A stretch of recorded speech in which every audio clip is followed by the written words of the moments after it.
Podcast with your host, Jake Weaver, engineered by Cedric Swan.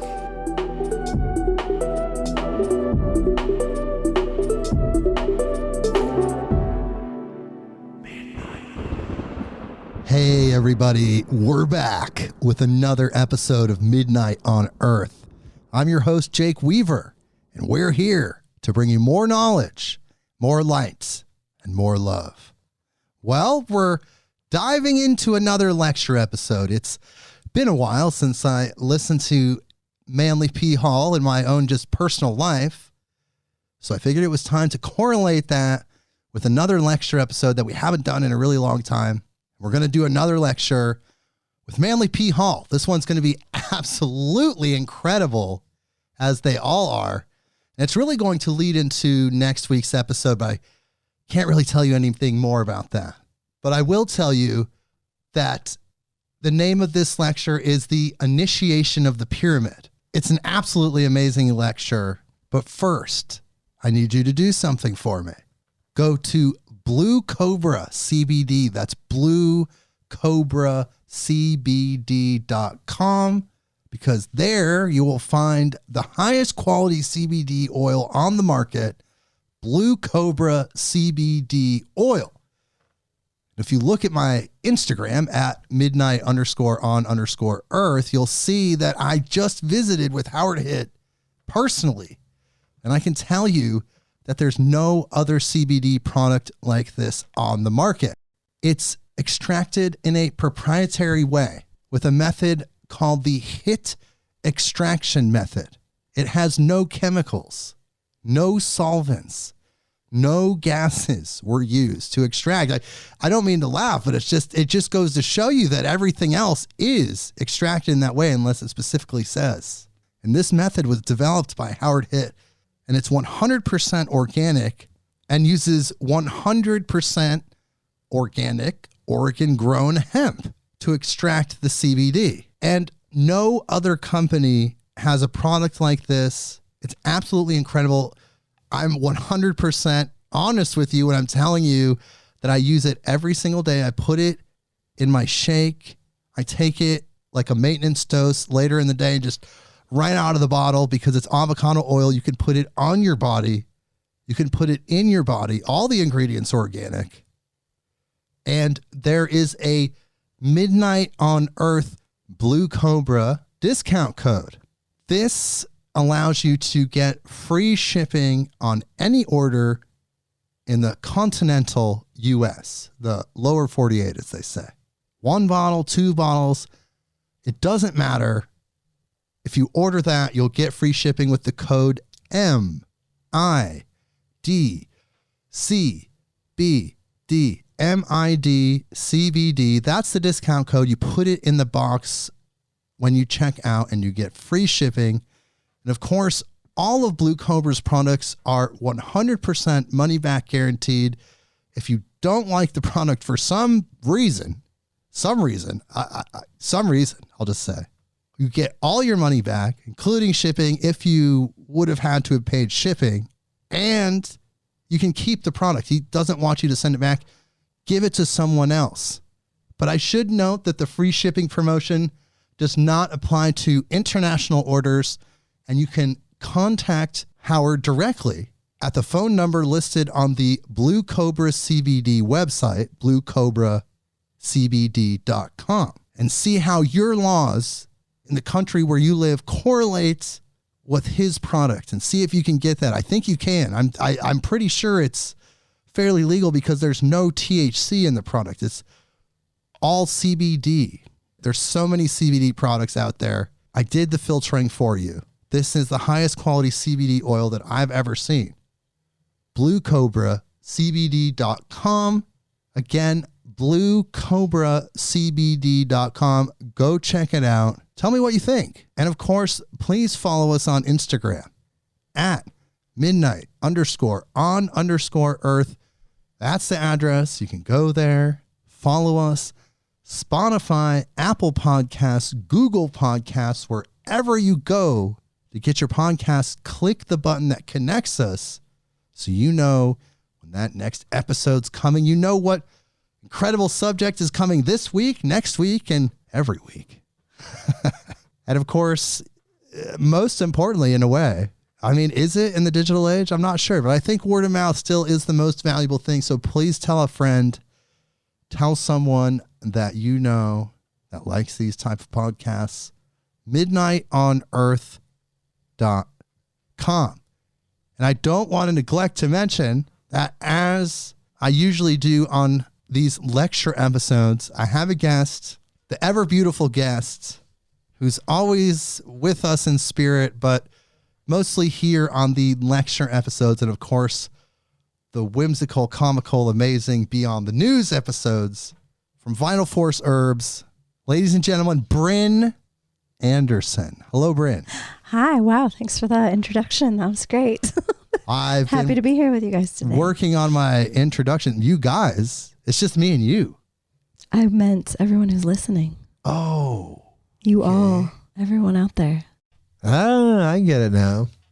Well, okay. So we're going to listen to this Manly P. Hall lecture, which he's pretty amazing. I've done a few Manly P. Hall episodes because he does have over 8,000 lectures on his resume, even though he left this earth in 1990. And there's so much density of information in these lectures of his. I just feel like I just want to always bring him on these lecture episodes, but I have to mix it up.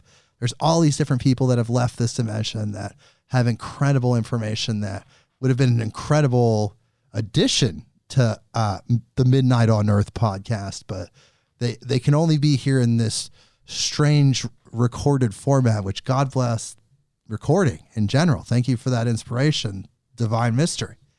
But to develop recording so we can listen to this Manly P. Hall lecture called The Initiation of the Pyramid, which is already mysterious. Like, you know, something's going on. You got pyramid, initiation, like what's happening? And we're going to find out together. What do you think about that, Brynn? I think that sounds mysterious. It does. Are you ready for your pyramidical initiation? Absolutely. Absolutely. Okay. So what we do in these lecture episodes, for those of you listeners that are new to this podcast, there's new listeners coming on every day, proud to say.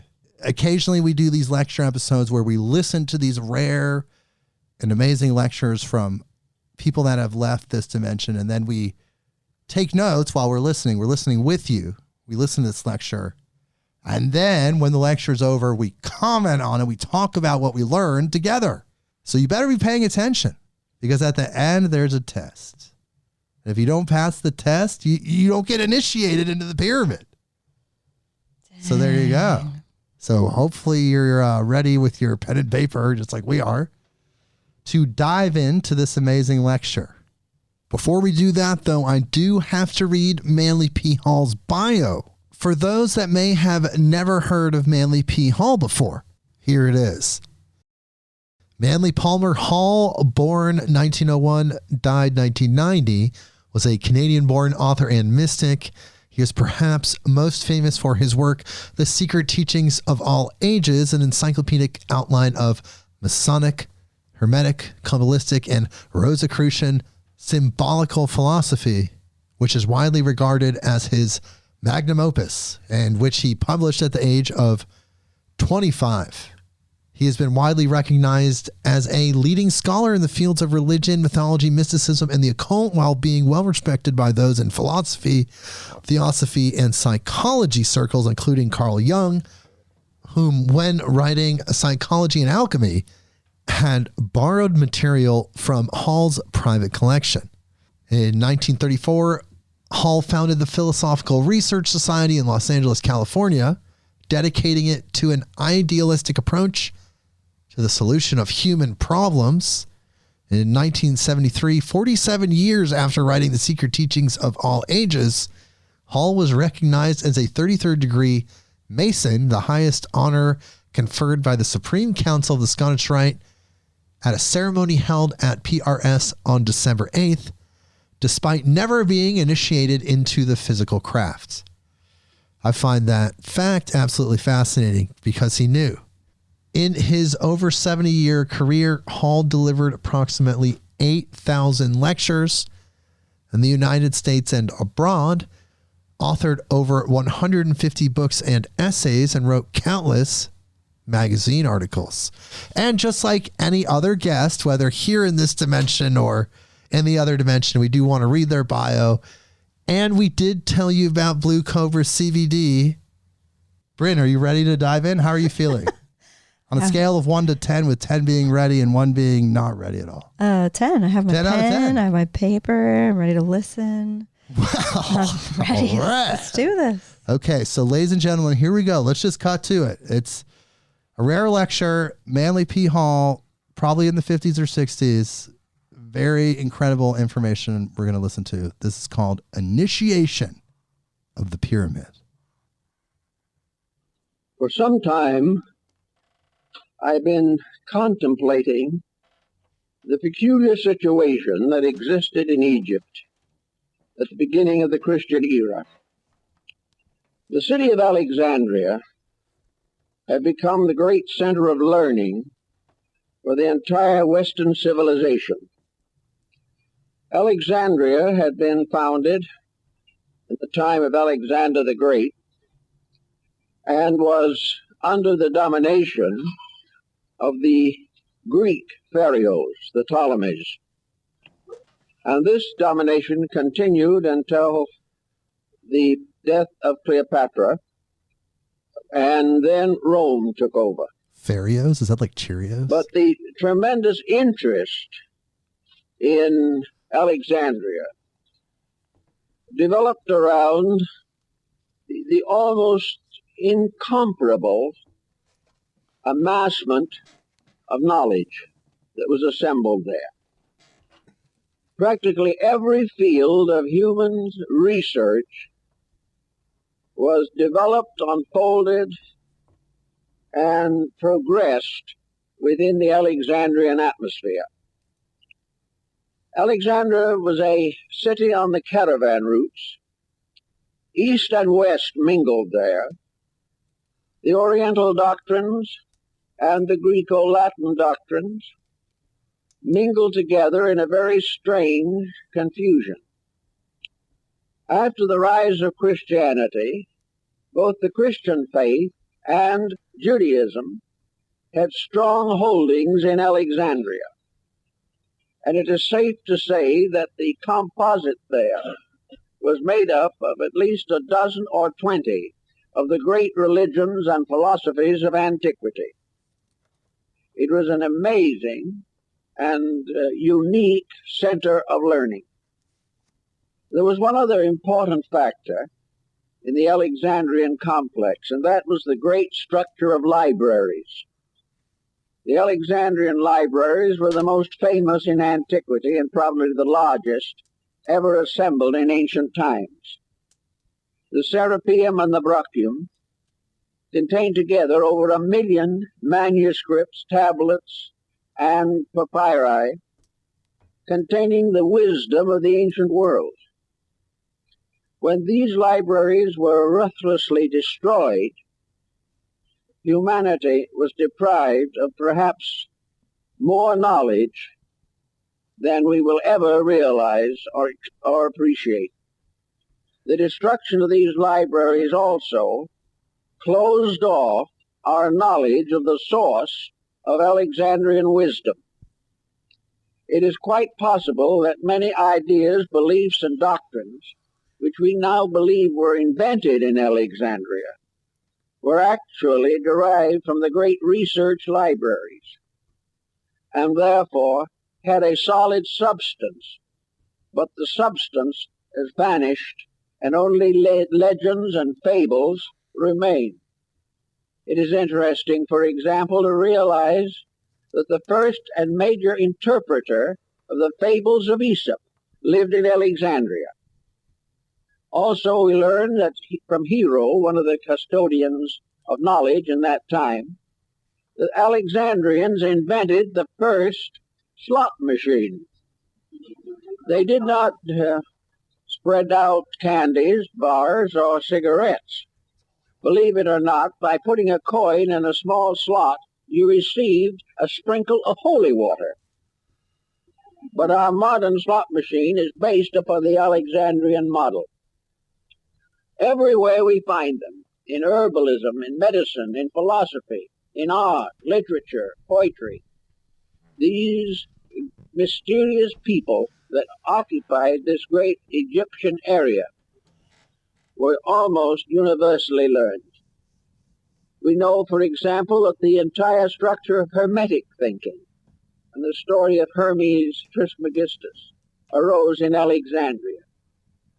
And we also know that the Alexandrians must have had considerable sense of prophecy.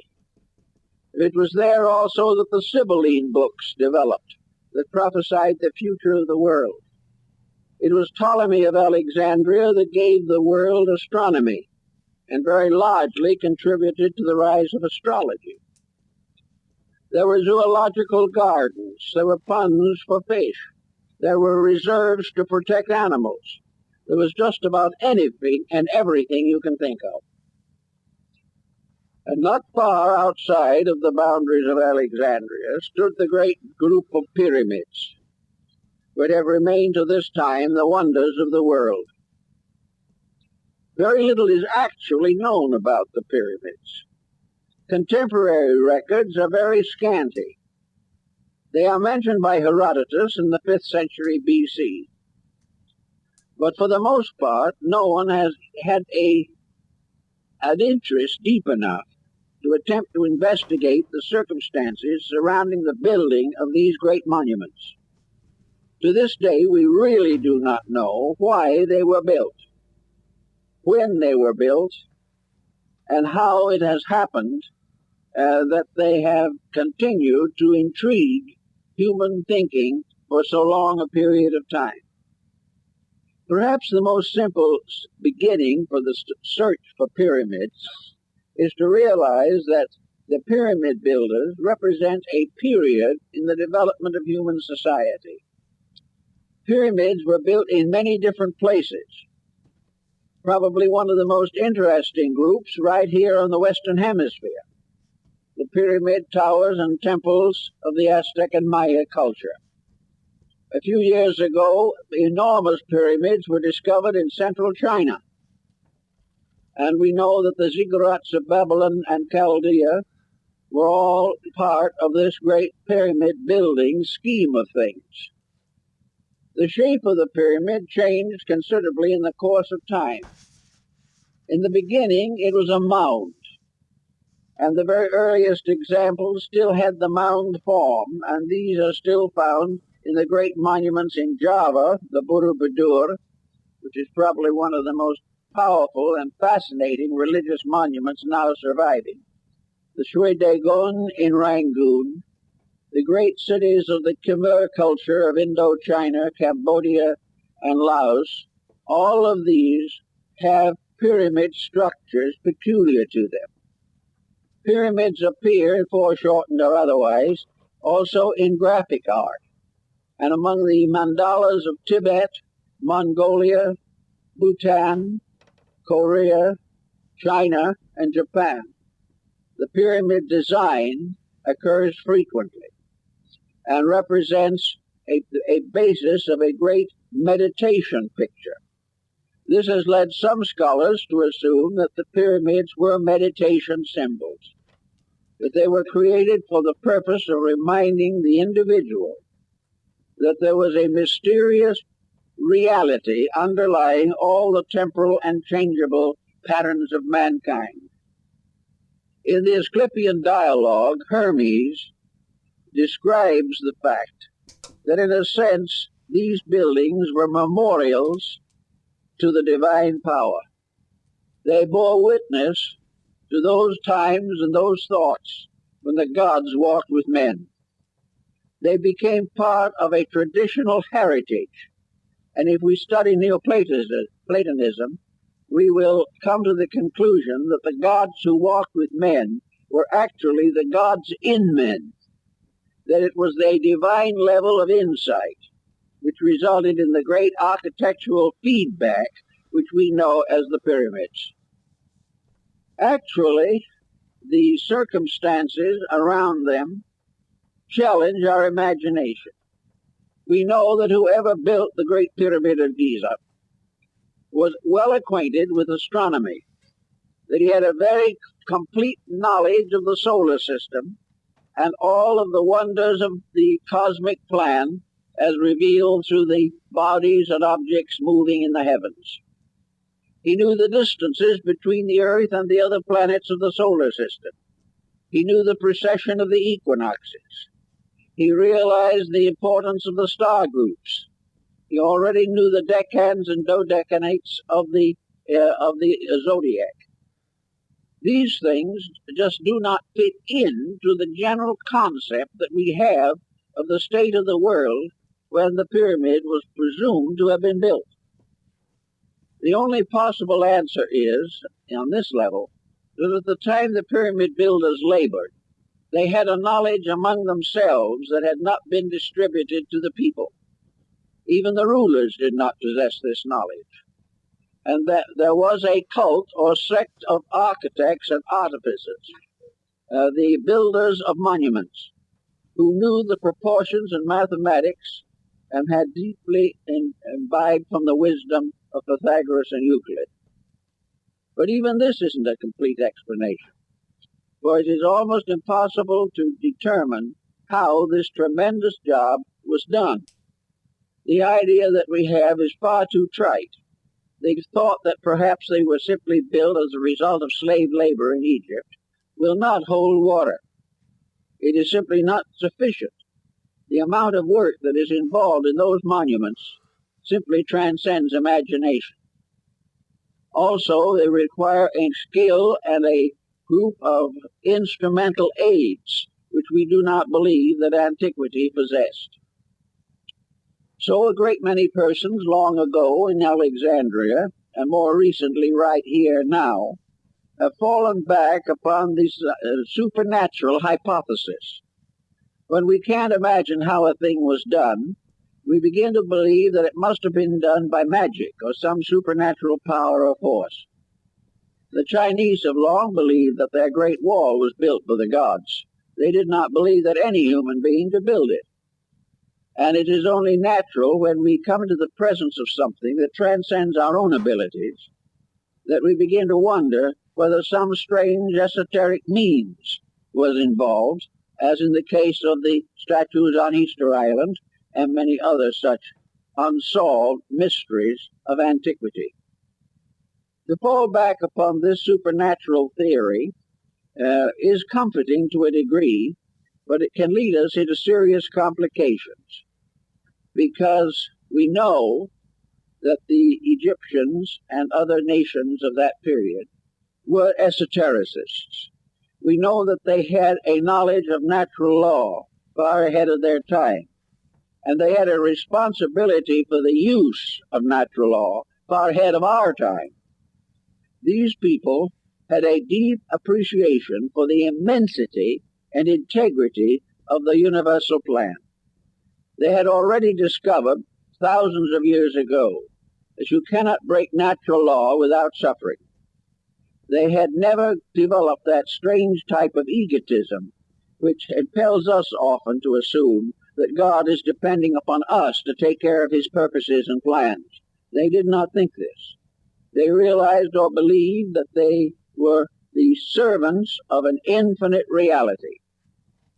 Now, in the development of Neo-Alexandrian mysticism, we have an interesting point that is brought out by Plotinus and Proclus, namely that mysticism, which is an internalization of faculties, and which releases certain esoteric forces within the person, very often, in fact, almost always, also gives rise to a less fortunate situation, and that is psychic phenomena.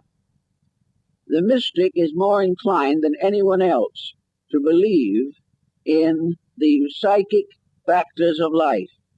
And because these are inconstant, and because most of them arise within the imagination of individuals, psychism leads to difficulties, even while mysticism leads to spiritual attainment. They are not the same thing. The pyramid, as it stands today, is, of course, the largest and most important of several groups of such similar buildings scattered around through Egypt and other parts of North Africa. For all intent and purposes, we are told that at the year 820 A.D., the Caliph al-Ma'mun of Baghdad brought a large number of workmen to Egypt to explore the Great Pyramid. The reason he did this was because there was a legend to the effect that the pyramid had been built by mysterious giants called the Shaddai, and that they had buried within the pyramid a great treasure and had guarded it with demons and monsters and all kinds of supernatural forces. Al-Ma'mun wanted to study this for himself, and he also was very anxious to get hold of that treasure, which was presumably somewhere within the pyramid. In order to gain his end, this son of the faithful brought with him workmen from Baghdad. These workmen were good Muslims and were also honest and faithful servants of the Caliph. But likewise, they had been induced to hope that were the treasure found, they would benefit also. In fact, they had been assured that such would be the case. And one day, in the early 9th century, the Caliph al-Ma'mun stood at the face and base of the Great Pyramid. It was one shining surface. All of the capping stones were in place. There was no mark or opening anywhere on any of the four sides. It was so perfectly covered that it reflected the sun like a mirror on all of the sides of the southeast and west, glistened and gleamed with the light of the sun, and only the north side was silent and dark. Ma'mun was completely overwhelmed by this structure, over 400 feet in height. A shining pyramid-shaped body rising from a square base with four equilateral triangular sides. He just stood and looked at it.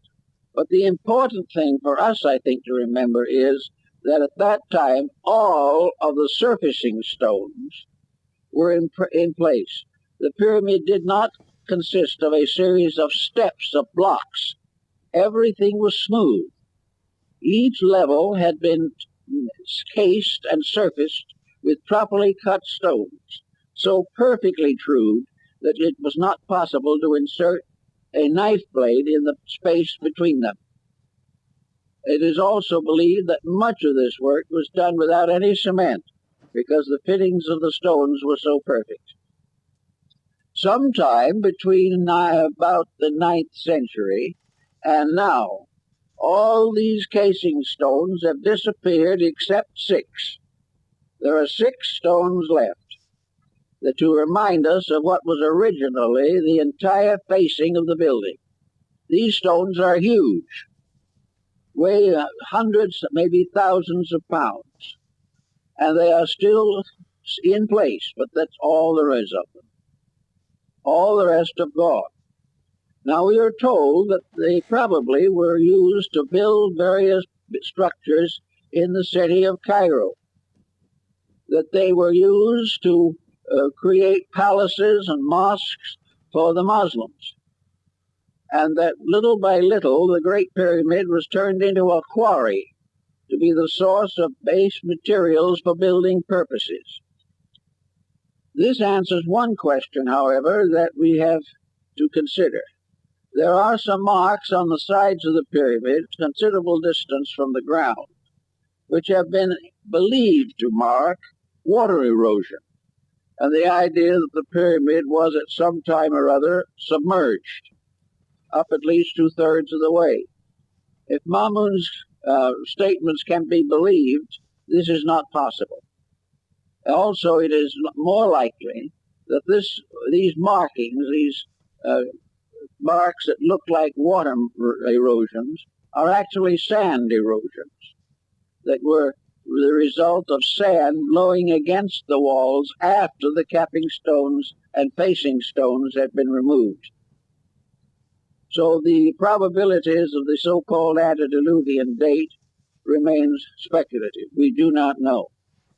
One thing is probably inevitable, that whoever built the pyramid had a very great knowledge and presumably was wiser than most of the peoples in the world today. We know, when I was in Egypt, I talked to a French architect who was standing alongside me at the foot of the Great Pyramid. And he said, if this building had not survived, if the modern world had had nothing in the form of knowledge except reports about it, and the building had not continued to exist, there isn't a soul on earth who would believe that it had ever been built. And this is more or less the situation. The only reason we have to accept it is because it's there. And the more we study it, the less we know about it.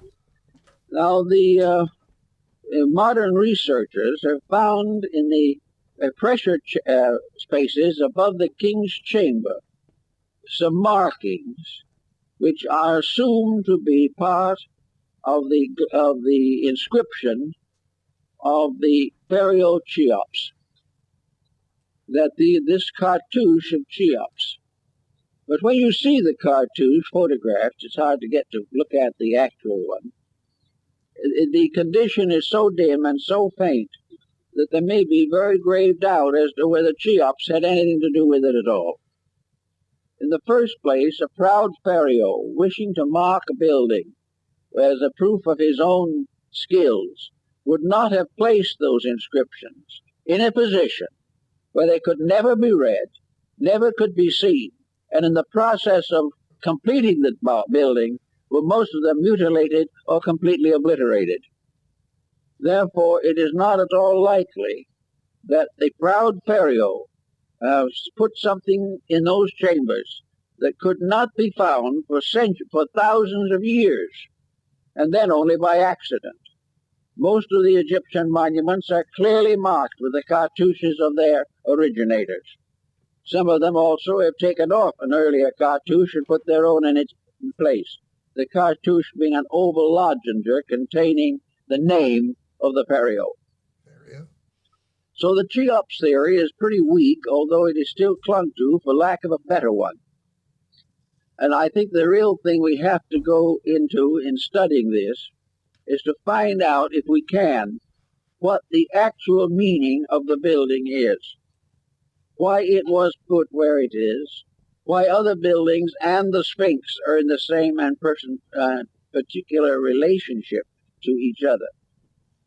Some of the more thoughtful progressives have come to the possible conclusion that the Great Pyramid was part of a great calendar system, that by means of it, it was possible to calculate most of the important phenomena of astronomy. The ancients did not have telescopes as we know them, but they did have ways of calculating mathematically the various positions of planets and the precession of the equinoxes. And it's been suggested that the Great Pyramid and its immediate surrounding structures was a tremendous calendar structure, perhaps the oldest known to man. This is not unreasonable if we think about it. We know that one of the pyramids in Yucatan, in Chichen Itza, was an observatory, the parts of which still remain and we know that it was an observatory. There are also other indications. The great ziggurats of Babylonia and Chaldea were towers for stargazing. They were where the ancient Chaldeans studied the heavens year after year, century after century. And according to Budge of the British Museum, many of these studies and calculations were carried on for 10 or 20,000 years. One thing that comes to mind then in connection with this whole situation is that we may have to revise our understanding of what antiquity was like. Perhaps we cannot assume that we have gradually arisen from a completely barbarian state, and that in a few thousand years behind our present culture, there was nothing but a colossal ignorance. This concept will not hold. Somewhere along the way, there were tremendous minds, a great body of knowledge that was capable of planning and executing unbelievable works of skill, beauty, and wisdom. The Egyptians themselves were of the opinion that at a remote time the gods had been with men, that deities and divine powers walked the earth. Now, this again may be regarded as symbolical. Perhaps what they were trying to tell us is that in a remote time long ago, the human being was naturally mystical, naturally had the power of extrasensory perception, naturally could communicate or understand, estimate, or react to the divine principles upon which the universe was based. That the gods walking with men merely meant that the God power in man was not obscured as it is now. That gradually over a course of time, the material world has taken over. The ancient peoples had a very simple physical existence comparatively. There was no problem of population, no intensive competition in trade, and wars were comparatively limited to a few swashbuckling militarists. The people in general lived a very quiet and a natural life, completely dependent upon their insights into universal laws.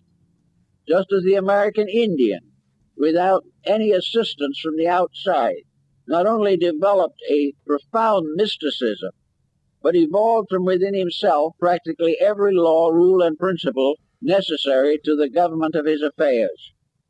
The Great League of the Iroquois was probably one of the most important movements of international peace that the world ever knew. And yet it was developed and perfected by Indians sitting under trees, wrapped in skins of animals and with feathers in their hair. And yet these people, intuitively and internally, had a tremendous depth of insight. This depth of insight has been lost as the result of the individual being subjected to continual external conditioning. He is taught from childhood not to think for himself, not to search within himself for the answers to his problems, but to read them out of books and have them conferred upon him by physical educational processes. As a result of that, he has lost the power of direct contact with realities. His new philosophy, if you could call it such, is built entirely upon the opinions of his contemporaries and the interpretations by these contemporaries of earlier documents and beliefs. If we assume that the individual was a source of almost complete knowledge, that he had the skills and the abilities to intuit nearly everything necessary to his own survival, it is then quite probable that we are gradually going to learn that the leaders of this intuitive procedure were parts of a great sacerdotal group. You might be willing to call them the mysterious sages, the wise men of ancient times, the first ones of the earth who knew, and the giants of mind and thought who were upon the earth in those days. In any event, however, there was undoubtedly a tradition that descended into Egypt from a still earlier source, a tradition based upon an internal development of spiritual resources. a development which went back perhaps to India or to one of the ancient civilizations that have now vanished away. But by 4,000 or 5,000 or even 10,000 BC, there was a great knowledge in the hands or in the keeping of a few persons. And these few persons more or less set up the system of mysteries which operated in Egypt, Greece, and the Roman Empire. Now, in this also, I think it is very important to bear in mind that the initiate system, which was the prevailing system in Egypt at that time, was based upon one tremendous point, a point which we have lost, a point which we have never really attempted to restore, but about which we have given considerable thought and consideration. The purposes of the mysteries, according to such initiates as Plotinus, Proclus, Iamblichus, Ammonius Saccas, and others, was very simple, that the individual should learn factually, truly, beyond question, beyond doubt, through personal experience, that death is an illusion. That immortality is the summit of man's problem.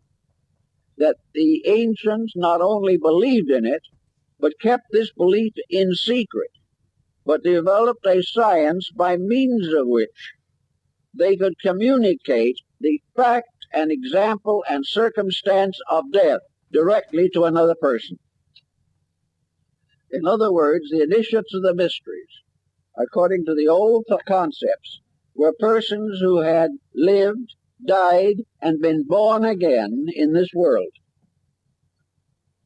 In order to accomplish this, there was an elaborate ritual system, because upon the concept of immortality was built the entire problem of an enduring material culture in this world.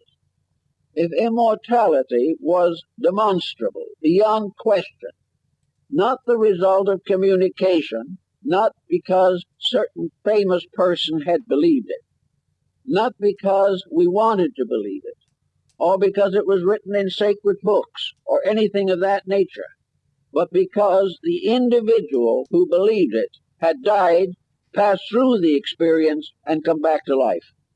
This was the burden of the mystery system, was to prove conclusively that death was not the end of anything. Cicero marks this in his discussion of his relationships with life. Marcus Aurelius refers to it, but he refers to it, as they all did, as something known, not something believed, something that could not be denied because it had been an actual experience in the life of the believer.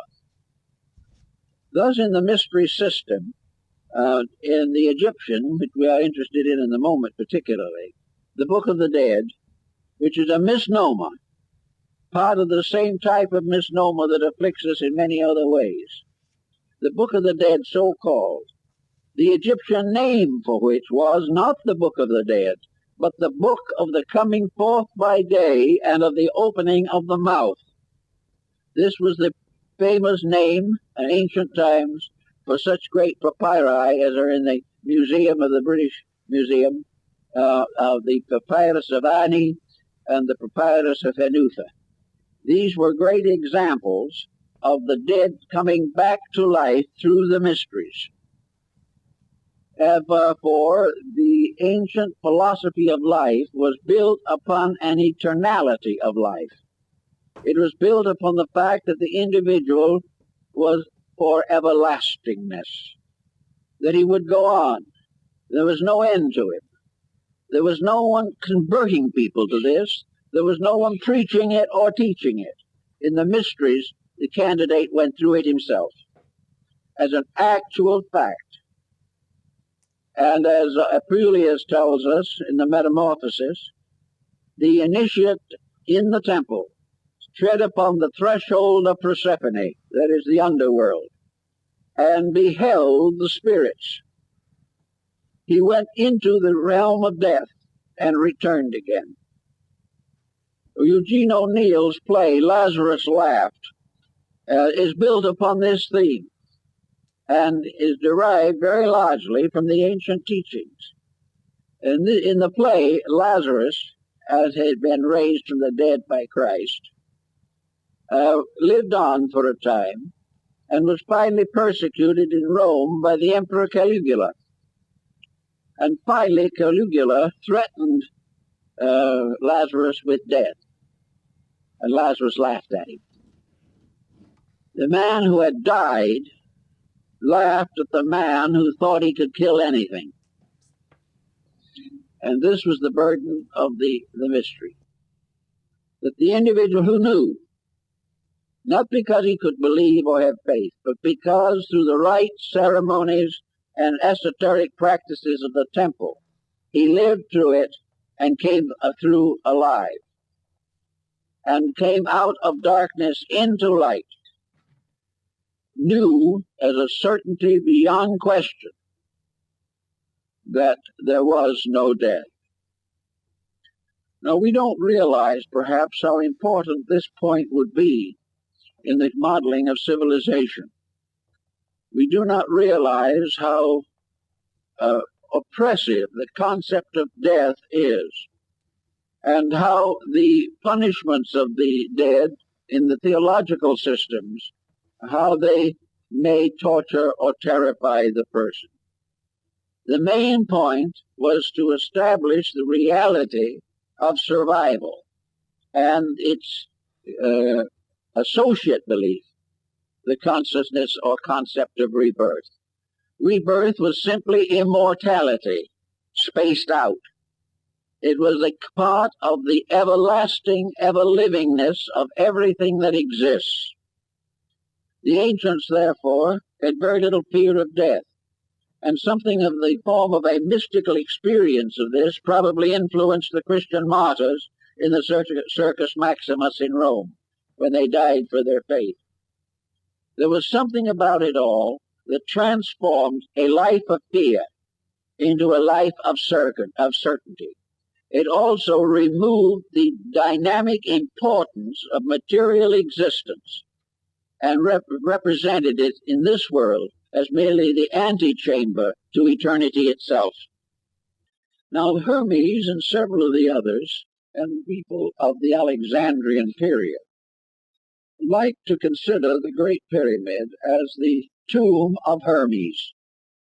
It is so referred to by the Neoplatonic Alexandrian mystics, who had quite a good insight into this particular problem. It was not a tomb for a dead pharaoh. It was a symbol of the gateway to the other world and the way to return to it again. This initiation rite was undoubtedly sustained by the use of esoteric skills and powers that we know very little about at the present time.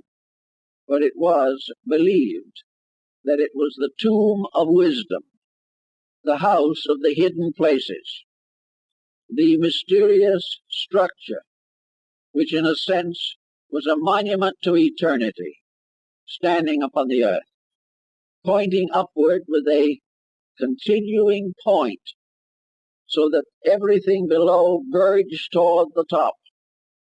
And it was like a finger reaching up into immortality.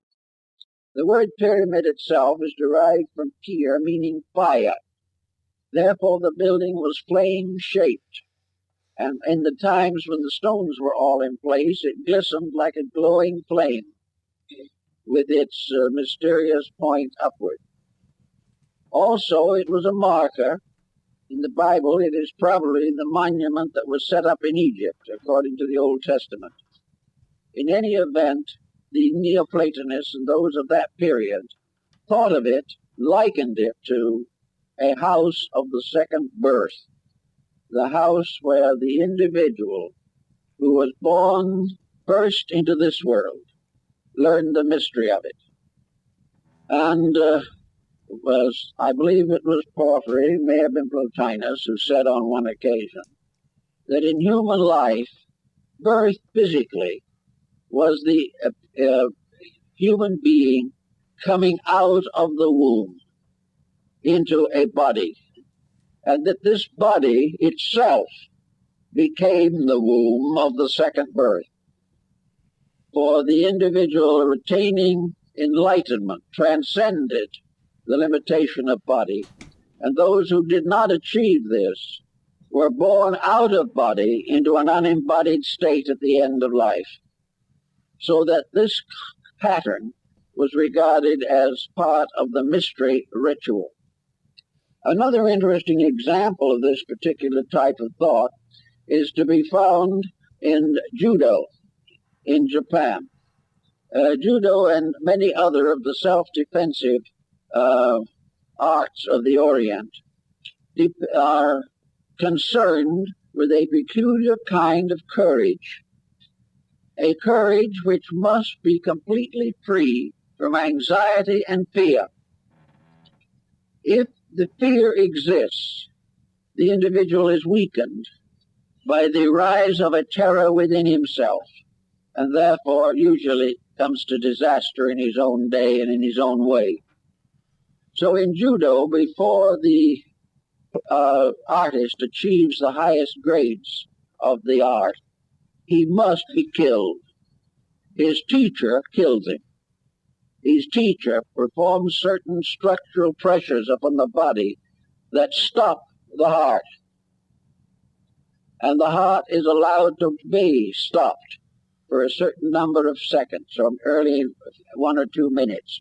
Then the master resuscitates the disciple by pressure upon other parts of the body, according to the higher grades of judo.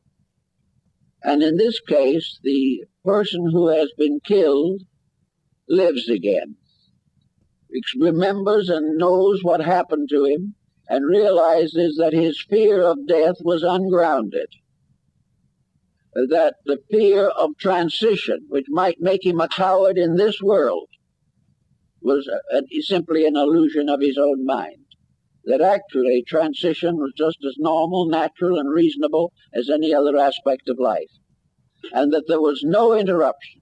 The individual never ceased to be an immortal being, whether in body or out of it. Now, the Egyptians apparently built on this very, very strongly. So did the Hindus. They felt or realized the tremendous significance of this realization that there was no termination, that there was no end, that the labors of a life were never lost, and that the achievements of a life were forever necessary, that the individual who had an idea that his virtues might go to oblivion with him was wrong, and the one who believed that his vices would go to oblivion with him, he also is wrong. There is an interruption of place, but not of state. There is an interruption in the sequence of relationships between the individual and the material body, but no interruption in the continuity of the life within that body. Thus, materialism, which has become more or less prevalent in our time, can be held responsible for a very large amount of the unfortunate pressure that bothers us today. Materialism sustains crime, helps to build a constant fear, makes the individual highly materialistic because he knows no other outlet, helps to build a constant fear, makes the individual highly materialistic because he knows no other outlet, and little by little the world comes to be afraid of life, afraid of the existence of which, in which it passes its days here in the world. Asclepius and Hermes in the dialogue pointed out that the time would come when Egypt, which of course was a symbol of the whole world, would forget its gods, that it would deteriorate, that it would depart from heaven, that it would build false images, false goals, and false purposes to justify its own errors, that it would go into a state of conflict with all other things, that it would waste the values of the earth. he points out definitely that the earth would be impoverished, the soil would be impoverished, that the humanity living would have no conception of its responsibilities, but would live for pleasure and profit alone. And as this happened, gradually the planet would become a desert, that everything that was useful would no longer be able to function or manifest itself. But that in spite of this, that something inside of the human being could not die. This eternal life that was recognized in the great mystery system went on. And also in the course of time, the life within the individual would revolt against the misconduct of his mind, emotions, and body. And when the great tragedy revealed itself to be the result of human selfishness, cupidity, and ignorance, the humanity would then go back to the gods, go back to the divine principle within himself, and create a new world emerging out of his own repentance, out of his own realization of his mistake, out of his own fear, perhaps, of the final destruction of himself and everything that exists. But nothing will be destroyed. It is all part of the illusion. It is an illusion which continues until the human being makes peace with universal law. When the human being accepts the governorship of the great values of life, he is then no longer subject to the infirmities of the flesh. If you look at the various sacred buildings of the world, you will notice that nearly all of them are symbols of aspiration and ascent. And for this, we have to go back to the very primitive form of astronomy. The ancient astronomy divided existence into three levels, the lowest being the planes of elements, the second level being the planes of planets, and the third and higher level, the plane of the zodiac or the fixed stars. The universe had three great steps ascending, and the life of man consisted first of a descent, as in the story of the death of Tammuz in Babylonia, and finally out of the grave of materiality, a resurrection, a regeneration, and ascent up a ladder, Jacob's ladder, or the ladder of Muhammad, to ascend, as in the vision of St. John on Patmos, to the heavenly world that lay above the zodiac. This concept was a sort of skeleton upon which all of the philosophies of ancient times were built. And the simplest way of presenting this situation was by the mound, or the pyramid, which incidentally could be a tomb, because it would then become a witness to the fact that the being in the tomb was not really dead. The tomb became then a symbol of belief in the resurrection. It was a monument to prove that it was over the body only, and that the soul, mind, and spirit had ascended into a better world. This ascent was represented in India by the use of a cube and a pyramid. The pyramid was placed on the cube to represent the union of the material quaternary and the spiritual triad. It was an ascending problem.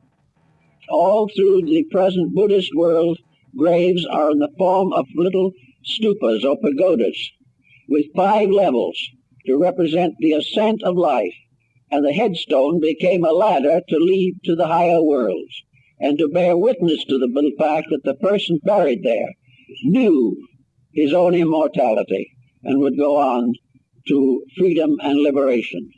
The enlightened person was always represented by a grave marker, which was the symbol of immortality and not the symbol of death. In Cambodia and in many buildings, this particular concept was created by means of a cube and a sphere. And spheres were also placed in the Great Pyramid and have been found there. Small articles to represent levels or planes, to level truly the levels of stones. A small sphere was placed upon them. If it did not roll off, the stones were true. This sphere became a dome rising from a quaternary. And this dome itself became the symbol, as far as we are concerned, of the invisible causal nature which surmounts and overwhelms and dominates the material body. Therefore, a building with a dome is a symbol of the recognition of the power of the divine over the natural life of the individual. The body below was a cube, square, or a building of cubical structure. The dome was the symbol of the overshadowing of divinity, the overshadowing, the recognition that heaven moves like a great dome forever over the surface of the earth. The earth was the cube, the dome was the heaven moving above it. And the dome gradually became the minaret, it became the steeple of the church, it became the dome of the Capitol building in Washington, the dome of the Vatican, and mysterious domes on the Muslim mosques, and the mysterious pyramid forms that we find in some Protestant churches, as in the case of the Westminster Abbey, which has the pyramid over the central entrance. All of these together represent the survival of a language that had to do with the human realization of his own nature. The pyramid stood upon the earth.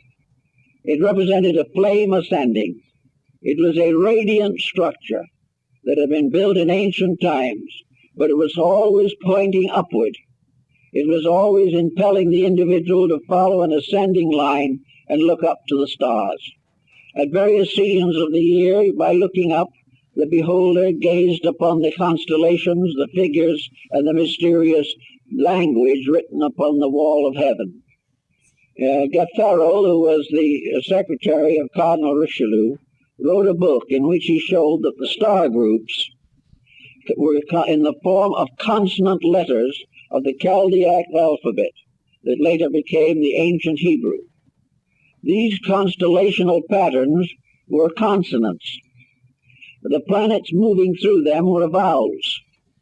And by studying this proposition, the handwriting on the wall of heaven could be read. It's an interesting theory and has been given some attention, but not too much in recent times. But we have the great dome of heaven moving upon the earth. We also have the pyramid as the house of a mysterious elevation, the four square of the base, from which rises the pyramidal form, consisting of four triangles, each with three sides, which make 12 lines or 12 angles, which represent the zodiac. The building was oriented to the 11th decimal point and was probably perfect at one time, but there is damage to one wall of it as a result of an earthquake.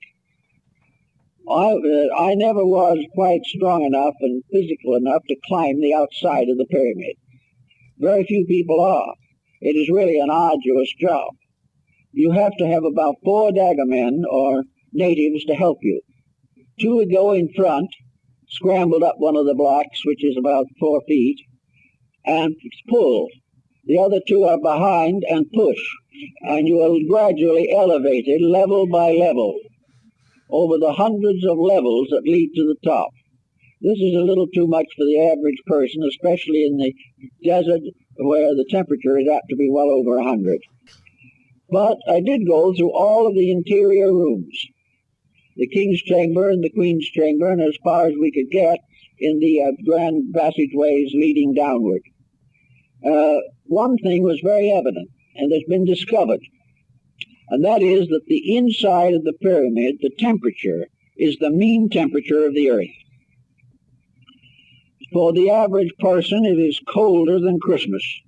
It is a constant chill, and it is a dead chill.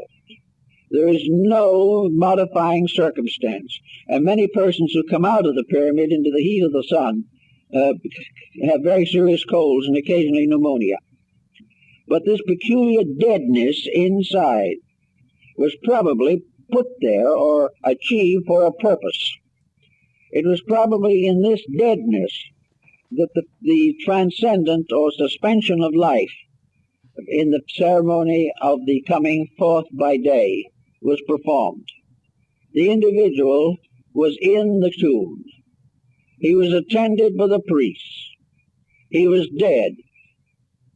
And like the prodigal son, whose father said, "My son was dead, but he is alive again." Humanity was the prodigal son. There were two ways of growing in this world. One was to grow slowly by cause and effect and by the labors of living. The world itself became a great temple in which initiation took place over a period of hundreds of lives. But to the ancients there was a wise man's way, and this wise man's way was to pass through by conscious intent and by purification the mystery of the whole cycle in one embodiment.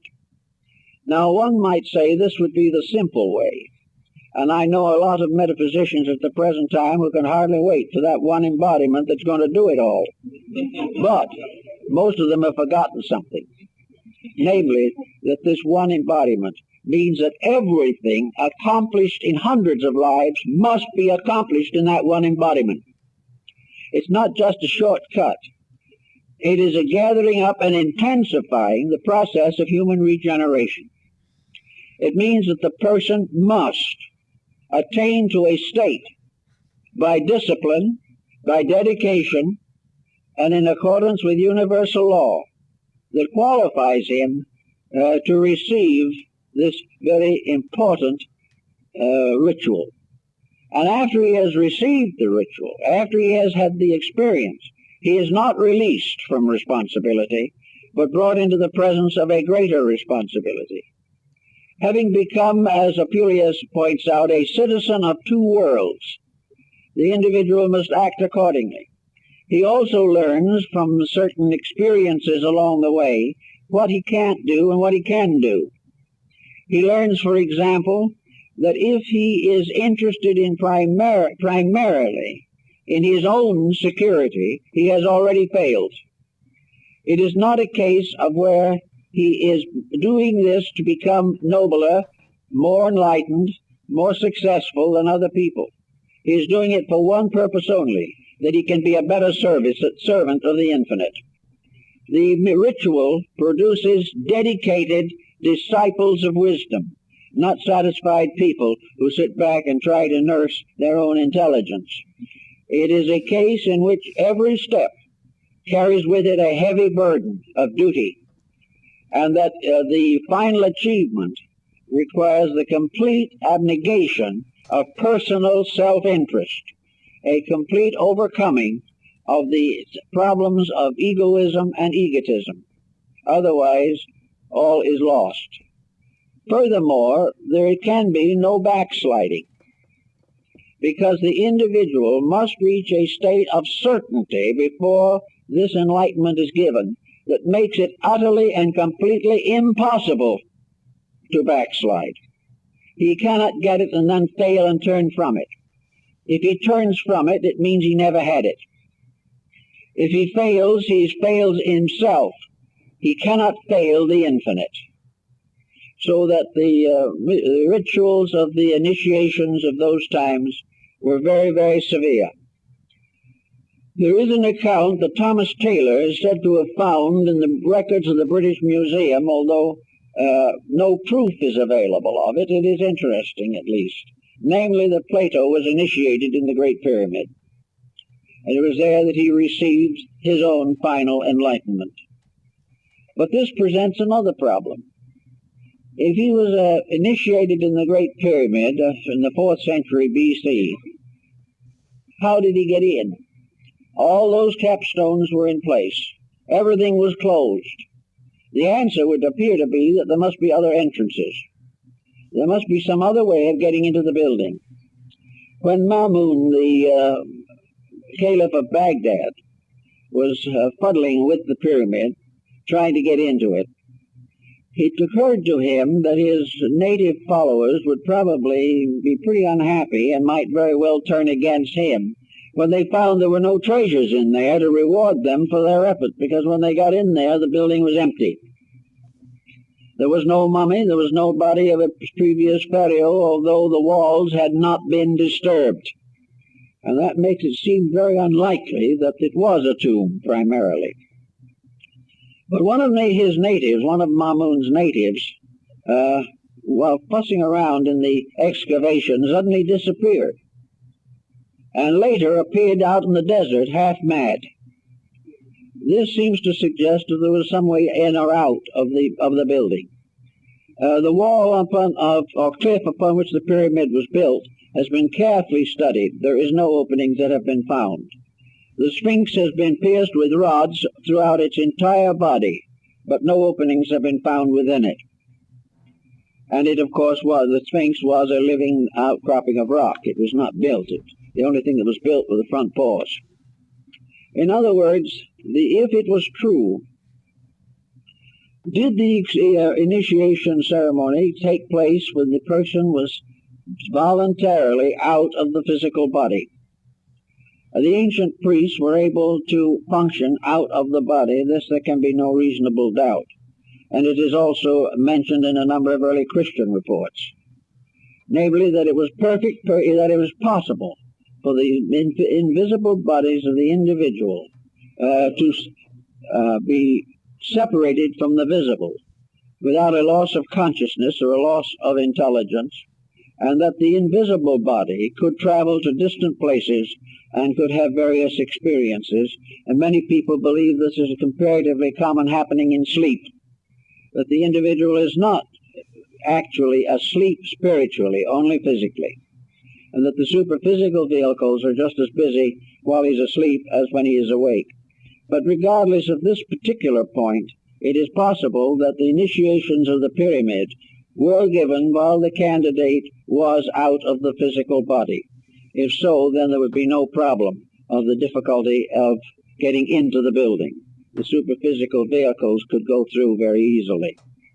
Another problem that arises in connection with the pyramid project is something that is coming along now, namely that the pyramid was some kind of a vibratory structure, radiating energy, and having some strange virtue in itself, and that meditation upon the pyramidal shape produces certain changes in the human consciousness. The particular shape, angle, and tip of the pyramid, its proportions and so forth, having very definite significance. Now, this point is not original now. It is referred to in very ancient times, for it was believed and taught that in Egypt, as earlier than Pythagoras of Samos, that is the 6th century B.C., the Egyptians represented their deities by symmetrical geometric solids, and that in the temples, the 5 perfect solids were used to represent the principal deities, that each of them with a different shape, a different proportion, and a different arrangement represented one of the deities, and that, most important of all, the contemplation of these forms had meaning, that the contemplation of the symmetric solids could heal disease, could expand consciousness, could relieve the mind of distress, and could calm the emotions. Each of these forms, then, was, in a sense, therapeutic, because perfect harmony is always therapeutic. If music as harmony can improve health, then we may say that the harmonic solids are a form of music captured in material like metal, stone, or crystals, and have the same effect as music, color, or any other therapeutic factor. Form and shape exercise a spiritual authority over the individual. Now, this was known to the Chinese, or at least believed by them, and we find traces of this in the I Ching. Most of all, however, we find in the Orient that painting and scenery, beautiful symbolic designs, mandalas, were particularly important in releasing the individual from the negative moods of life, that he was able to contemplate more fully and by relaxing could take harmony into himself. One of the problems we face today is the constant pressure of inharmony. We live in a world in which very little is the way we wish it was. We are all constantly under the pressure of worry, anxiety, fear, despondency, irritation, aggravation. These things press in upon us all the time. We are also afflicted by the very appearance of our civilization. There is nothing more depressing than the average city. And there are very few things much more depressing than the average house, because people simply have not the insight or the understanding to build structures suitable to the release of their own consciousness. The individual concerned only with physical comfort may live in an environment which makes his spiritual nature completely uncomfortable. Also, public buildings now no longer have their foundation in the Dionysian artificers of old, who built buildings according to the laws of the gods and the geometry of nature. Today we build them largely to look like blocks of ice because that is the cheapest way to put them together. They cost millions as it is, but they have nothing.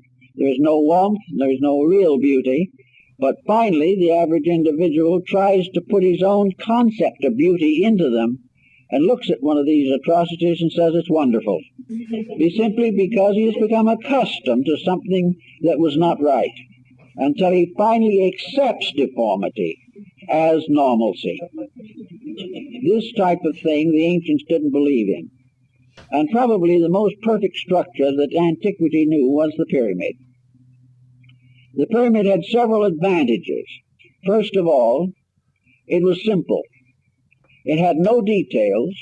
It had no structural peculiarities that would distort or clutter up the fine mathematical proportion. It was a perfect example of geometry. It was in all its parts balanced, orderly, methodical. It was exactly what it appeared to be, and it was in all ways suitable for the sacred purpose for which it was intended. So this type of building had the simplicity of an almost archetypal reality. What most people do not realize is that ultimately the universe is very simple. It is man accustomed to something that was not right, until he finally accepts deformity as normalcy. This type of thing the ancients didn't believe in. And probably the most perfect structure that antiquity knew was the pyramid. The pyramid had several advantages. First of all, it was simple. It had no details. It had no structural peculiarities that would distort or clutter up the fine mathematical proportion. It was a perfect example of geometry. It was in all its parts balanced, orderly, methodical. It was exactly what it appeared to be, and it was in all ways suitable for the sacred purpose for which it was intended. So this type of building had the simplicity of an almost archetypal reality. What most people do not realize is that ultimately the universe is very simple. It is man who complicates it. The universe is a simple process unfolding in its own way and has always been a direct unfoldment of principles. Man, however, has confused the issue completely. He has distorted and rearranged things for his own pleasures with no consideration for their essential natures or the principles for which they were intended. Recently, in Java, on Indonesia, a restoration process has been used on the Great Pyramid at Jakarta, known now as the Borobudur. This great Buddhist monument is another one of those mysteries. It is a pyramid. It is a perfect pyramid in a sense, but it represents a different philosophy of life. Therefore, it is presented with somewhat modified symbolism. Up to about 25, 30 years ago, this great monument which is probably one of the largest religious structures on earth, was gradually fading away. The rock from which it was composed was weathering out of existence. The lack of adequate foundation was undermining its stability, and suddenly the world decided something should be done about it. So UNESCO started a program for the restoration of the Borobudur. And the job has been very, very well done at expense of many millions of dollars. But this great religious monument now stands as it was originally intended to stand. It is a pyramid that rises up through 7 levels, much like the ziggurat of Babylon and Chaldea. The upper or apex part of the pyramid of the Borobudur was a pagoda-like stupa or a reliquary with 2 rooms in it, which was empty. The restoration of it has never been able to find anything for that empty room. The building builds up to a symbol and then ceases. And this is the same thing that happens in the pyramid. The capstone of the pyramid is missing. The sacred relic that was supposed to be in the capstone or head of the Borobudur is also missing. So that all these things represent a certain unfinishedness, and it reminds us perhaps that in natural law and in the reactions within our own natures, everything that belongs to the material world is unfinished.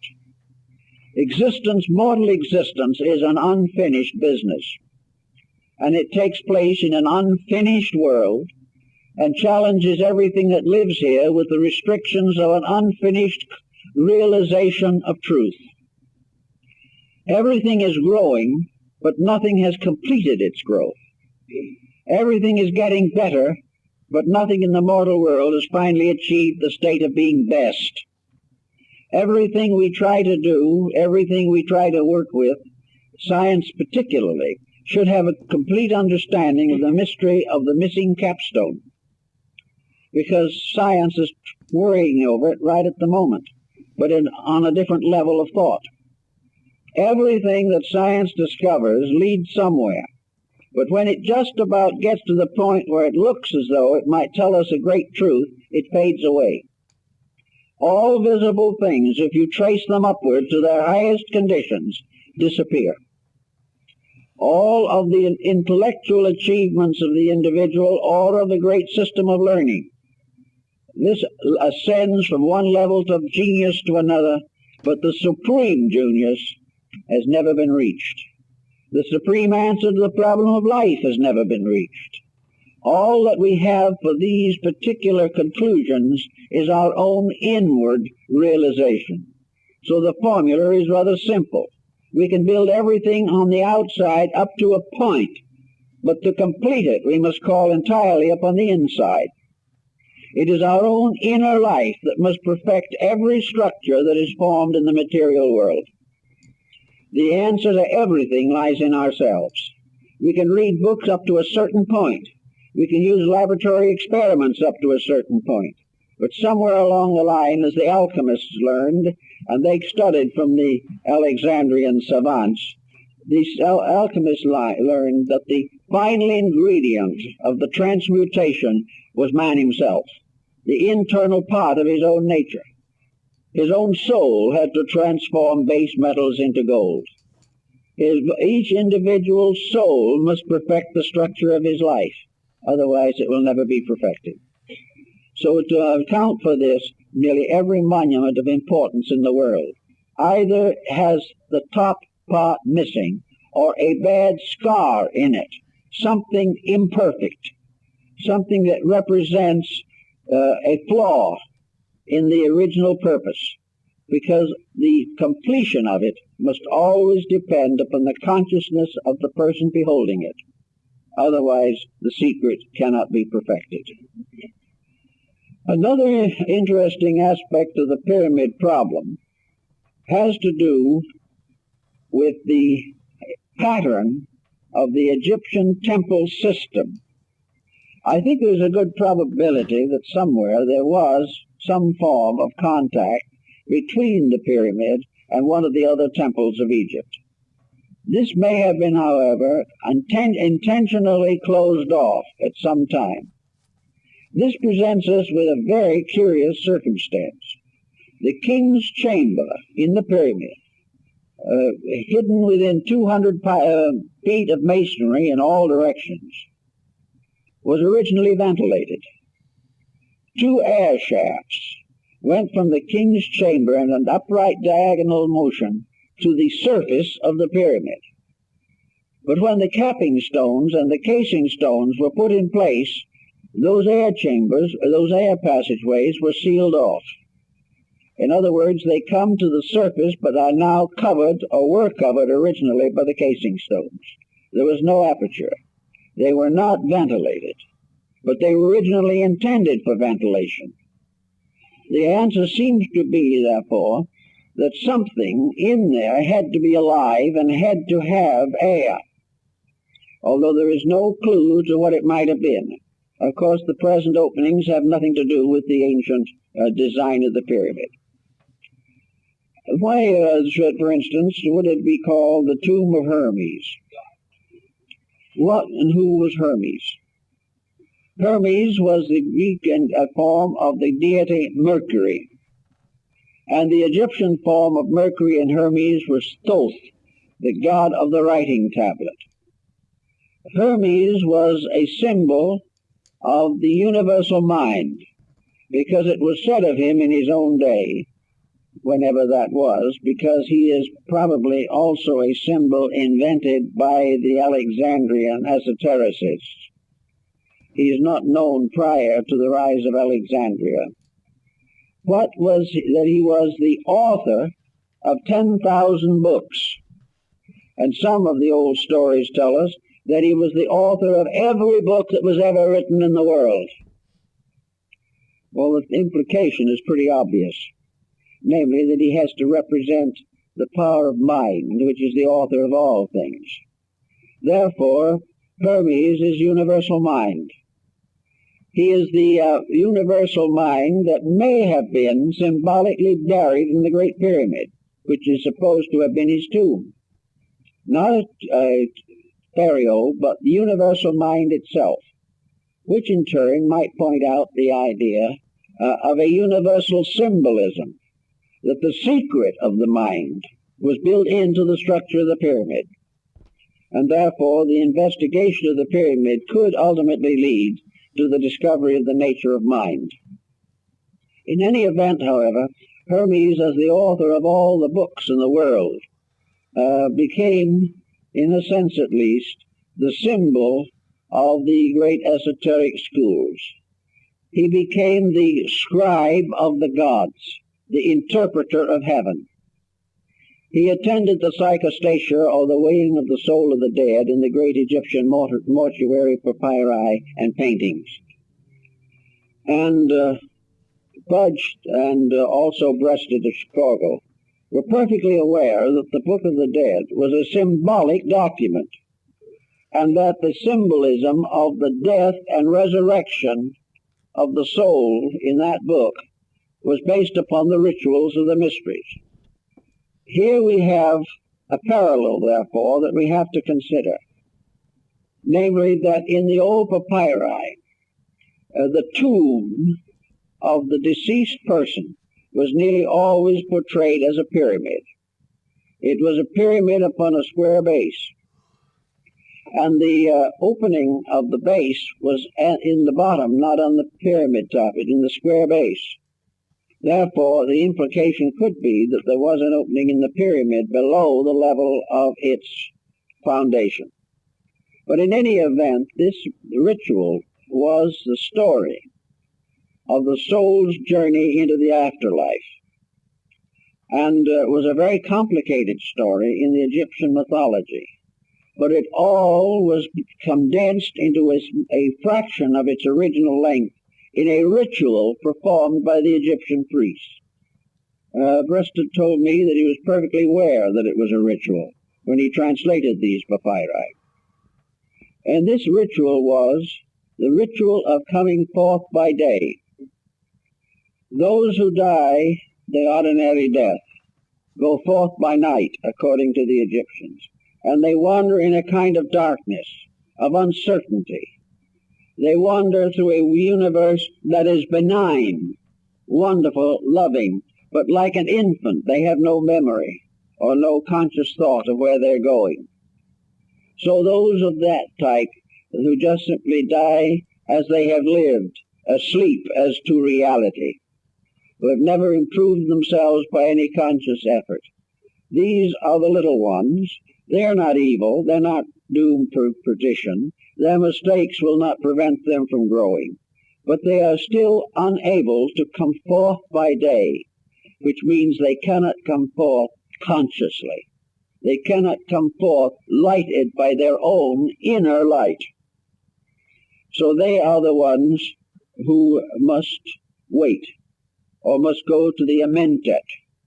The Amentet, or Elysian fields, being the paradise of Egypt. The soul of the Egyptian who died went on into the other world and did what he did here.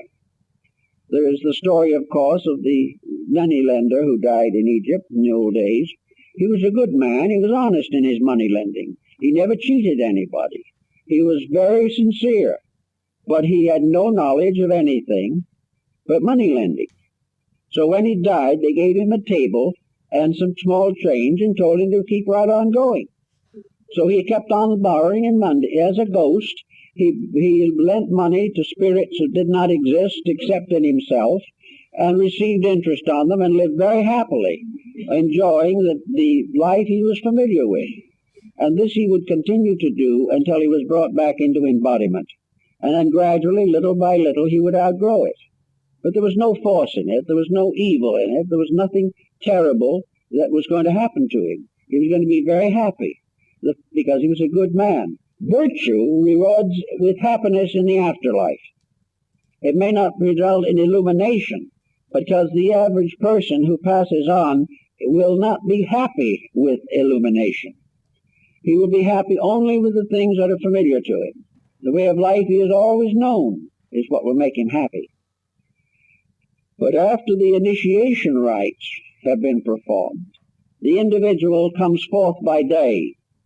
He realizes his place in the plan. He realizes what is next for him.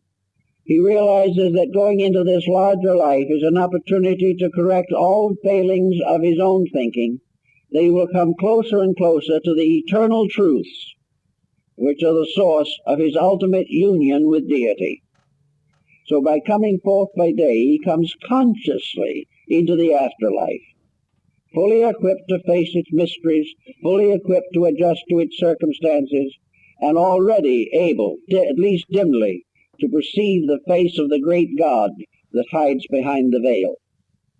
And in Egypt, I think the Egyptians believed that the Great Pyramid was the symbol of the state of consciousness, the state of the internal life of the individual, which in perfect mathematical order and harmony comes forth out of the body, in the light, and is led by the master of the secret house into the presence of the great gods, where he receives the Kroixan Sata, the symbol of everlasting life. Everlasting life is not the fact that we live forever, for we do that whether we know it or not. But everlasting life is to know it, to realize it, to understand it, not to doubt or to fear. We have a life, as the Egyptians said, unto everlastingness. But only those who have retained a certain inward light know for certain that which others hope. And as one of the Roman philosophers said, wisdom brings knowledge to those who have hoped, and brings perfect understanding to those who have lived in a certain optimism, but not certain of that which is to come. But the mysteries may put the whole universe in order. They put the individual in order. They made everything as it was and as it should be. And the pyramid, according to the Egyptians, was a testimony set up under the directions of deities and their architects and artisans, so that all men might know that forever and ever the great light, the great good, and the flame of aspiration would burn in man. And if as long as it burns in man, it will burn in the world. But if it goes out in man, it goes out forever. So the wisdom of the ancients was to continually introduce and initiate the worthy into the real purpose of the plan, to help them to understand the great dignity of life, the great value and virtue of obedience to law, and that forever the pact between heaven and earth was sealed by the symbolism of the pyramid. This is what the Alexandrians worked out and thought about it, and I think it comes rather close to the facts of the matter. Well, I guess that's all for today. Wow. That was absolutely incredible. That was pretty much one of the most powerful Manly P. Hall lectures I've ever heard. I just got initiated. That was absolutely astounding. There was so many layers to that lecture. There was waves of knowledge. It was like a psychedelic experience. There was just waves, and you'd get like a breath as you were focusing in, and then boom, he'd hit you with another wave, another wave. I mean, literally, you know, he talked about the Egyptian mystery schools. He broke down the summation of why you would go to an Egyptian mystery school after the entire training. He pretty much tried to sum it up as much as he possibly could, which is huge. What did you think about that? There's so many points. I'm going to let Brynn say something though, really quick. I really love the way that he brought it all back in, because there's so much at the beginning. He went on to specific time periods, specific people, specific things that happened. And then the way he wove it all into the deeper meanings and what the pyramid was about. And then in that last 20 minutes talking about, like, boom, all in the symbolism of the pyramid, that the pyramid was the pact between heaven and earth, sealed by that symbolism, that you could look at the pyramid and know that relationship of natural law and what the plan of the universe was. It's pretty amazing to think about him just being able to dissect all of that. It's pretty profound. And also I actually want to point out that around minute 33 of the lecture, not sure when it's going to show up in the actual podcast, but his vocals got a little fishy. Like it was like he was in a fishbowl, kind of echoed a little bit. And that was actually in the master recording. There was no way to remove that, unfortunately, but it was only for a little bit. And I just tried to visualize him like kind of getting possessed by, the Pleiadian spirit he was channeling, just because there was so much deep knowledge, deep knowledge going on there. So much. It's like kind of a lot to unpack, but so then eventually it cleaned up a bit, the audio. So if you made it through that like 10 or 12 minute stretch, then, it paid off because it was just more and more and more. So if you visualize him as like maybe like a fish alien, like he's like, like blah, blah, blah, blah, blah, blah. And He's Admiral, some like serious Admiral downloads. Akbar, from Star Wars, and he talked about the Jedi, the Egyptian Jedi that unearthed the pyramids in the year 900 AD. There's just so much going on. Just a little Star Wars reference there. But yeah, then the audio cleaned up, and he just, the summation was to prove to you that you had a full body life, which is something that our guest Tina Michelle was talking about, the angels and angelic communication episode. She talked about how you have a full body life after you die. And that is what they were proving to their initiates. And then he talked about in ancient Japan, the judo master, they had some technique to stop your heart, and they had another technique to restart your heart. And then you would go to that other dimension, know that you would have a full body life, and then come back with that level of knowledge. So your frequency would shift, be a frequency shifting experience. So I think that that's the epitome of it, is knowing that this life isn't the entire experience, this three-dimensional experience that you're in right now as the person you are. It's only just this like really short temporal kind of thing. And then you go into the next dimension where you're still you, and you've shed all your earth stuff that was kind of holding you back, maybe, like he was saying, addictions, things like that. And you're just the real you, the you that is the soul you that has multiple lifetimes and all these things to learn in those lifetimes and having those soul journeys. I thought that was super huge. Absolutely. Also, just kind of back at the beginning when he was talking about looking at how the pyramids were created and the mathematics, the astronomy, all of those things didn't fit in with our current perception of where humanity was at the time. And that's just a good reminder of how we don't ever know all of the parts or how it was just because we found, we found this artifact in the dirt. That means it was like this. We have no idea. And do you remember that he said that if it wasn't there, we wouldn't believe it was yes, there. If we exactly. just said, hey, we have records you know there were of pyramids? These pyramids, and they were these schematics, and based on, these geometric situations, the scientists of now, without actual hard evidence, would doubt it completely. But the evidence is there, so it's undeniable. There's no covering that up. They're there. And all of that knowledge in the libraries of Alexandria that may have shed some light on that, though gone. I mean, that knowledge was gone for a certain amount of time, but it continues to be unearthed again. Yeah, and that never goes away. Back. It all comes back, and it's like layer after layer after layer, but it is frustrating, the whole Library of Alexandria thing. You get frustrated, but it's in the Akashic records. Like we talked to Vanessa Rodriguez. Yes, Vanessa Rodriguez, and we know it's all out there. We can remanifest that same information and re-record it in the same way we did before.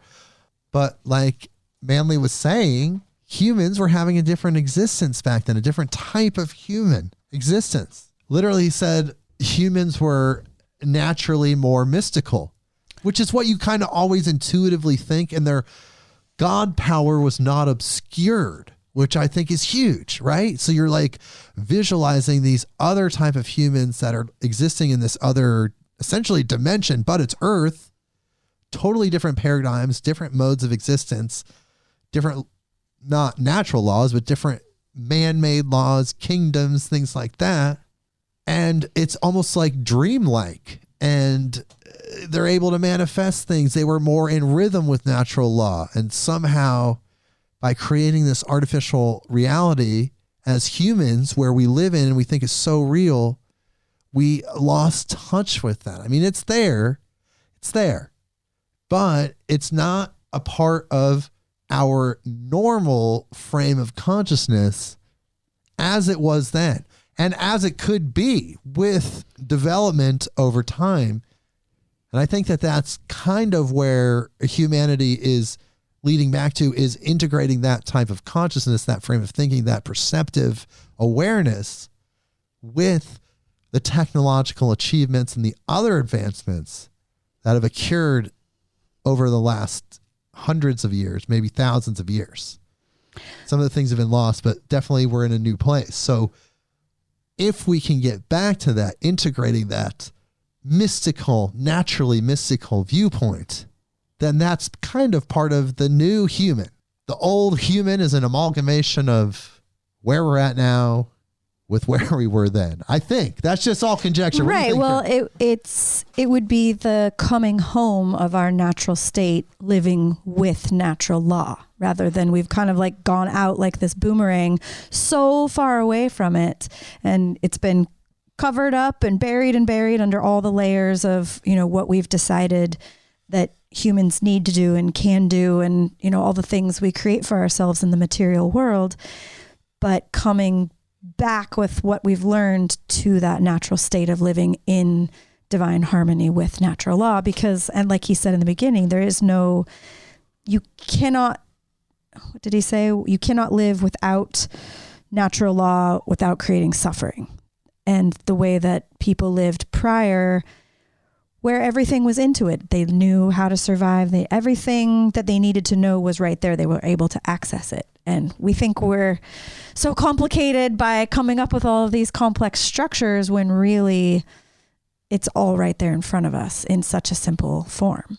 Right. And living with natural law, like you're saying, is just actually the more successful route. We're trying to survive. We're trying to live. And it seems like that's why we created these structures at first, was to somehow survive. These ugly houses. Well, just these societal structures and different things as well. Could be a metaphor as well. The ugly houses, for sure. What all of these about. different things were there to help us survive, but that's only because we lost track of faith in there. Somewhere we lost track of faith. So if we regain that faith, then we fall back in sync with natural law, right? Faith is believing in natural law and then utilizing in that and integrating it. That's the utilization process, is the integration.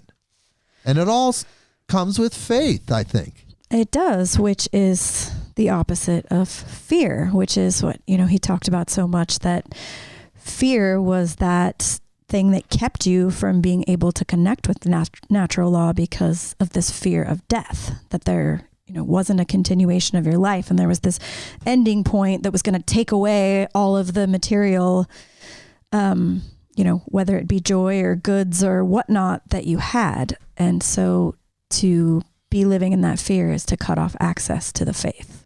Right. And you can develop that awareness. Maybe you don't have to mimic the death experience. You have to stop your heart. Oh God. But you can get there with awareness and understanding by gaining knowledge. Is really, we have infinite knowledge right there on the internet. There's every book, every spectrum of thinking is out there. You can find that knowledge of the mystery schools is out there on the internet. Just like I found this Manly P. Hall lecture.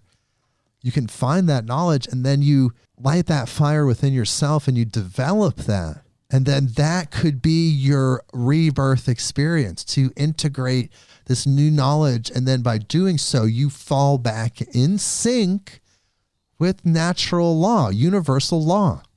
And then you're living in service and you're successful in a way that's outside of the human constructed paradigms of what success is and what these roles are and the various modes and functions. Not that they're necessarily bad. We kind of need them to survive as humans. There is a mechanism of functionality when you're trying to maintain infrastructure for essentially 10 billion people. But as Manly P. Hall was saying, there's been that disconnection. So that part of that new humanity that it seems like we're going to is the reintegration of that perspective and the realization of where we are collectively as humans, all 10 billion of us. Mm-hmm. I liked how at the end too, he came back to talking about the capstone, about how that there was always this imperfection that we would see in the outer world. There was always some little ding or scar or missing piece as the reminder that there was no outer perfection, that came from within. And that came from the alchemy of the inner world and the inner soul and the recognition of the cycle of eternal life, not anything that was on the exterior that we could see physically.